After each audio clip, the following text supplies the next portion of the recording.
Ассалаумағалейкум, құрметті достар. Мінекей Қытай елінен кезекті тапсырыс келді. Бұл тапсырыс Gearbest сайтынан келген болатын. Өте жылдам жетті. Осы Қытайдан, Шэньчжэнь қаласынан, осы Қазақстанға дейін 2 күнде жетті. Қолыма мінекей 3-ші күнде тиіп отыр.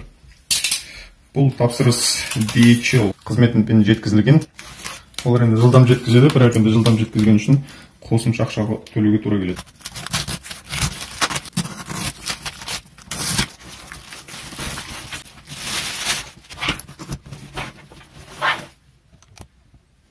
Мінекей мынандай үлкен сумка. Бұл сумка әншейін арқаға асып жүретін сумка емес, бұл жаңағыдай фотографтарға арналған, фотоаппарат салуға арналған арнайы сумка. Мінекей көлемі осындай үлкен өзі. Қалталарын ашып көретін болсақ, ең төбесінде мінекей фотоаппарат салуға арналған орын бар.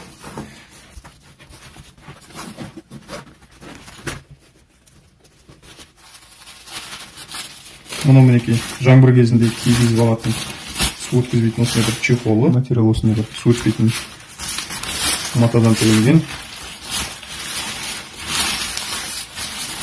Мінекей Каден деген жазуы бар. Мінекей осындай бір сөмке, ішінде мінекей мынандай өзінің бөлімдері бар. Осы фотоаппараттың объективінің көлеміне байланысты, жаңа вспышка болсын, не саламыз келсе ішіне саламыз. Сол салатын кезде сол объективтердің вспышкалардың көлеміне байланысты осы бөлімдерін реттеп өзімізге керекті размер қойып алсақ болады. Мінекей бұл жерде тағы өзінің бір қосымша қалталары бар. Мінекей өзі беті қалың осындай. Мінекей төбесінде мына фотоаппаратты жылдам алуға арналған осындай бір тағы бір қақпағы бар. Мына жерінде кішкентай тағы да осындай қалташалары бар. Мына шетінде бір жылдам батарея болсын, флешка болсын салуға арналған қалташасы бар, кішкентай ғана.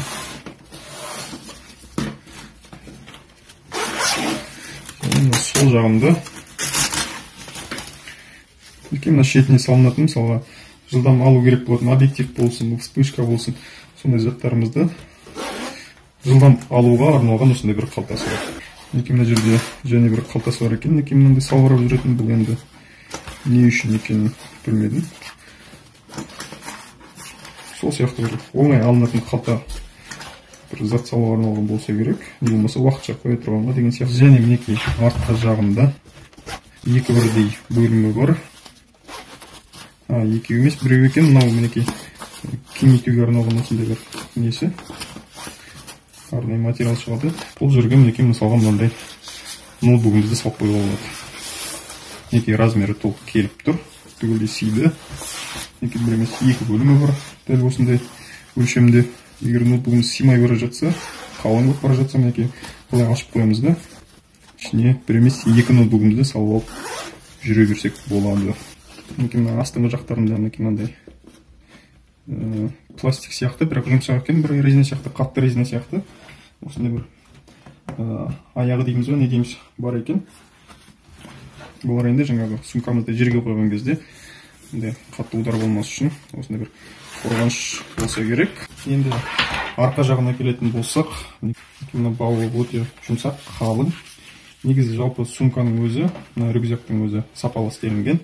Мына жерлері барлықтары арқамыз жаңа терлемейтіндей қылып жасалынған. Осындай арқамызға ыңғайлы қылып.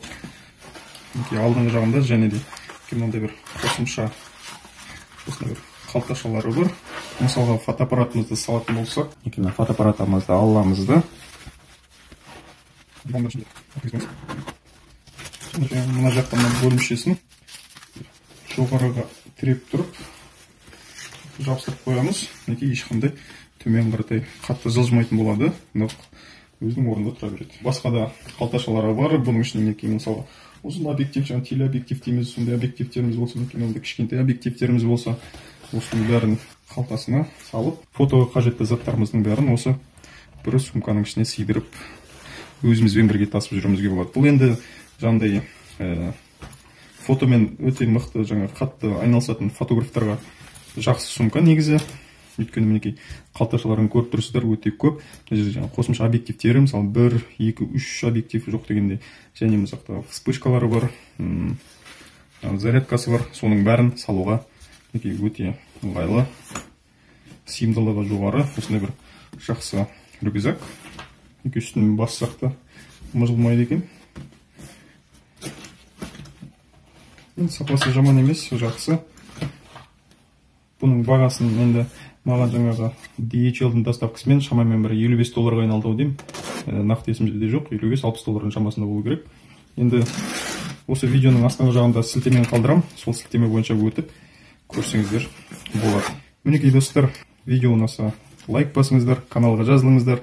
Алдыда енді Құдай қаласа осы құрал-жабдықтардың көмегімен осы каналда түсірілетін видеолардың сапасын көтерсем деген ой бар. Сондықтан алдағы уақытта сапалы видеоларды жіберіп алмас үшін каналға жазылып, достарыңызбен бөлісуді ұмытпаңыздар. Видео ұнаса лайк басыңыздар, комментарий қалдырып, сұрақтарыңыз болса осы видеоның астында комментарийде қалдырсаңыздар болады.